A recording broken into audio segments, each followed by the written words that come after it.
আসসালামু আলাইকুম। Welcome to tech pulse video. আপনাদের যাদের Oppo, Realme এবং OnePlus এর ফোন আছে, তাদের কালার OS এ মাঝে, মাঝে একটা সমস্যা দেখা যায়। সেটা হচ্ছে আপনার অ্যালার্ম দেন বা না দেন, আপনার উপরে হচ্ছে অ্যালার্মের স্ট্যাটাস বারে অ্যালার্মের চিহ্নটা থেকে যায়, আইকনটা থেকে যায় আরকি। তো দেখতেই পাচ্ছেন আমার ফোনে অ্যালার্মের আইকনটা আছে। এটা আমি অ্যালার্ম দেওয়ার পরে আসছে, কিন্তু অনেক সময় অ্যালার্ম না দিলেও হচ্ছে এটা সবসময় শো করে।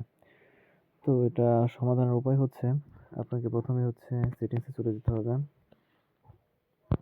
গিয়ে লিখবেন রিয়েল, সার্চ বারে গিয়ে লিখবেন রিয়েল টাইম নেটওয়ার্ক স্পিড।